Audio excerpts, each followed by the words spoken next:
Welcome to the Constitution, line by line. My name is Mike Lee. I'm a U.S. Senator from Utah.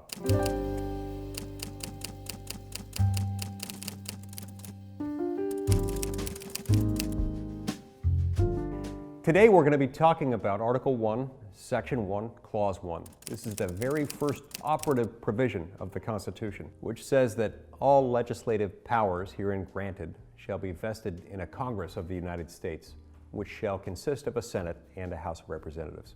It's important that the Constitution makes clear, here in this very first provision, that in order to make a federal law, you have to do it through Congress. You can't go through the executive branch, headed by the President. You can't go through the Supreme Court, which is the head of the judicial branch. You have to go through Congress. And that Congress is split up into two bodies, two different houses. The House of Representatives, where the states are represented according to population, and where members serve for shorter two-year terms. And the other house, the Senate, consists of two senators equally representing each state, chosen for terms of 6 years. In the Senate, there's supposed to be a slower, more deliberate process of making law. It's intended to sort of cool the legislative process and make sure that it doesn't move forward too quickly, too hastily. These are all important reasons why the Founding Fathers envisioned a system in which you could make law through only one branch of government. Critically, they intended this power, which is the most dangerous of the powers vested in their three respective branches of the federal government. They put the most dangerous power in Article 1, in the power belonging to Congress. And it's for that reason that we have to remember that this is the branch of government most accountable to the people at the most regular intervals. This was no accident. It was no mistake. They're giving a power that can't be delegated to the other branches to Congress because it's more accountable. One of the long-standing controversies regarding this provision of the Constitution involves whether or to what extent Congress may delegate its lawmaking powers to another branch of government or to some entity standing outside of one of the three branches of government. In the abstract, Congress may not do this. The task of lawmaking is itself considered non-delegable. It was for that reason that in 1935, the Supreme Court decided the Schechter-Poultry case and invalidated the National Industrial Recovery Act, in part because it gave discretionary power to the executive branch of government to regulate every aspect of commercial activity in the United States of America. And it did so with almost no standards that had to be employed under law. So this was a delegation of lawmaking power, huge amount of discretion to the executive branch of government. On that basis, the Supreme Court invalidated the statute at issue.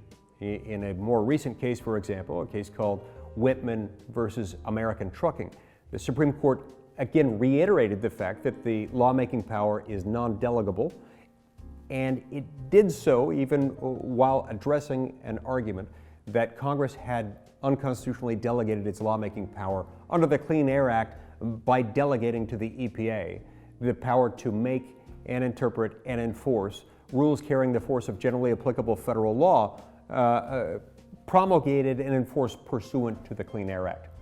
In that case, the Supreme Court of the United States, while reiterating the fact that Congress may not delegate its lawmaking power, concluded that it shouldn't and wouldn't and couldn't invalidate that act here because the standards, according to the court, were sufficiently clear as established by Congress that it wasn't appropriate for judicial intervention.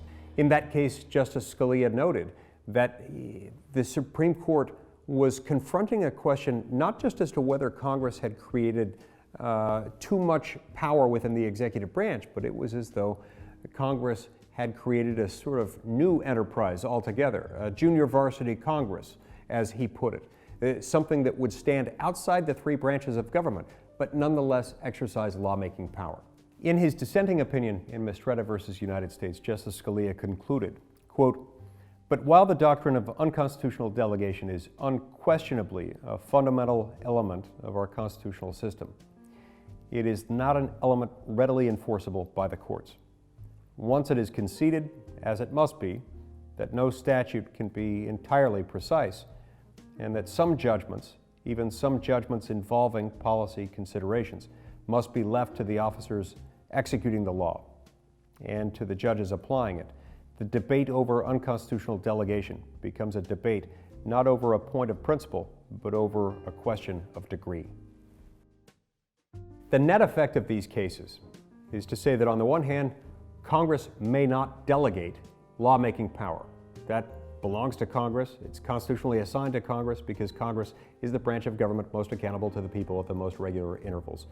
On the other hand, the court has, ever since Schechter-Poultry was decided in 1935, been very, very stingy with how it wields that authority. And it has essentially stated that it's going to stay out of it as long as Congress comes up with these basic, intelligible principles that can guide the rulemaking power.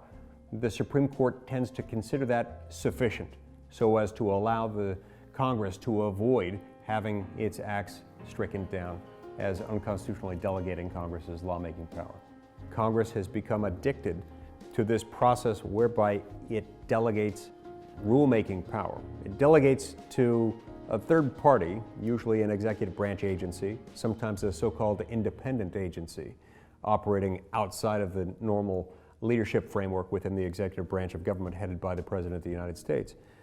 And it has become addicted to it in the sense that this process gives members of Congress the ultimate sort of holy grail, which is the opportunity to take credit for laws that sound really nice without having to face accountability for laws that aren't very well considered. I keep behind my desk in my office 2 stacks of documents. One stack is usually a few inches tall. It's usually a few hundred to a few thousand pages long, and it consists of the laws passed by Congress in the preceding year.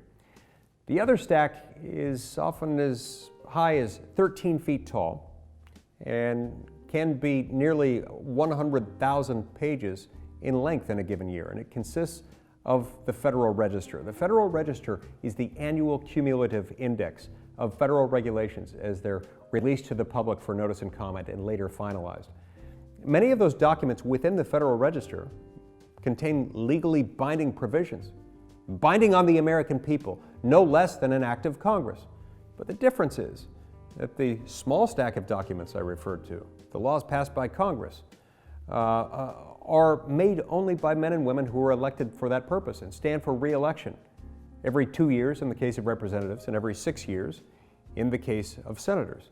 By contrast, the large stack of documents, those found in the Federal Register, are made by men and women who, while hardworking, well-educated, well-intentioned, and highly specialized, don't work for the people. They can't be fired because they never, ever have to stand for election, and most of them aren't really even accountable in any meaningful sense to anyone who is in turn elected. This is the focus of much of the debate surrounding Article 1, Section 1, Clause 1, which appropriately places the lawmaking power in Congress.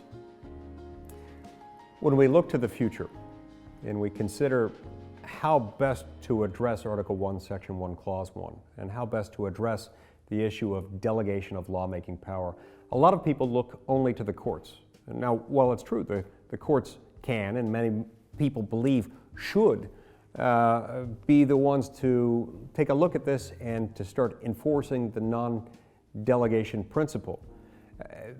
The courts are not the only answer. There are other answers we can look to. There are other ways of addressing the non-delegation problem. Another entity that we can and should look to is Congress. Congress itself could address this. Congress could enact legislation that in various ways could decide that any new exercise of executive branch rulemaking power, especially rulemaking power of the sort that imposes affirmative legal obligations on the American people, may not be self-executing, and that certain exercises of that rulemaking power could take effect only after they had been affirmatively enacted into law, passed by the House and Senate, and presented to the President of the United States for signature or veto.